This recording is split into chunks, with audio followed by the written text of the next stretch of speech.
En pleine mutation, la gare Saint-Lazare accueille depuis quelques jours la 3e salle de sport, l'Usine, à Paris. Pour s'installer dans cet espace hors norme, le groupe haut de gamme a fait appel aux designers d'Arrow Studio qui ont tout de suite accepté de relever le défi. C'est exceptionnel. C'est exceptionnel dans la mesure où le lieu, le projet sont assez uniques, mais à la fois c'est surtout lié un petit peu à notre approche et notre fonctionnement pour Arrow Studio. C'est qu'il n'y a aucun projet qui peut plus nous motiver sur la notion d'inconnu. Parce que club de sport on n'avait jamais fait, ce genre de lieu non plus, même s'il y a eu d'autres projets d'archi d'intérieur, et je pense que c'est le point de départ justement de la curiosité. Il y a un nombre de machines, pour commencer par ça, dans un club de sport qui n'est pas anecdotique, où effectivement il faut contourner ça, prendre en compte cette notion de circulation et à la fois essayer d'amener justement notre apport, notre créativité. 2000 m² à repenser et aménager entièrement au sein d'un bâtiment classé. Voilà une occasion unique ou presque dans la carrière d'un designer de faire parler sa créativité, mais aussi de se confronter aux nombreuses contraintes sous-jacentes dans un tel immeuble.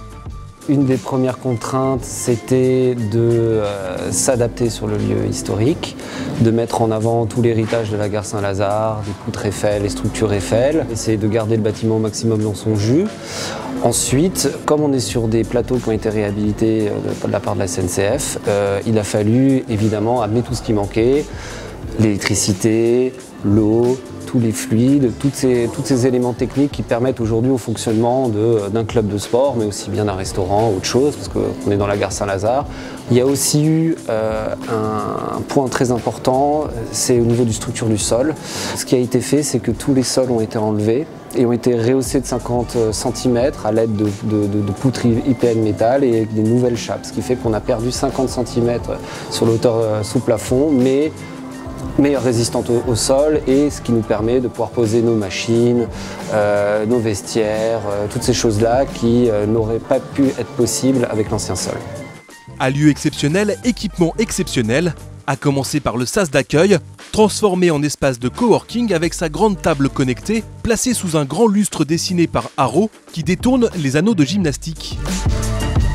Mais si on vient ici, c'est surtout pour se faire du bien. Et ça tombe bien, espace de musculation ultra lumineux traversé par des poutres Eiffel, cycling sous plafond moulé ou grande salle de danse avec miroir sont là pour ça. Ensuite, direction les vestiaires, un espace particulièrement soigné par les designers.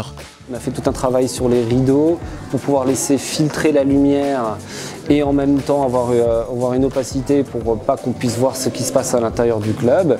Et en même temps, la façon dont on a intégré les vestiaires sur ces plateaux-là, tous les casiers sont réalisés en verre, un verre sécurité avec une teinte très spéciale chez les hommes et chez les femmes, histoire de différencier aussi la chose.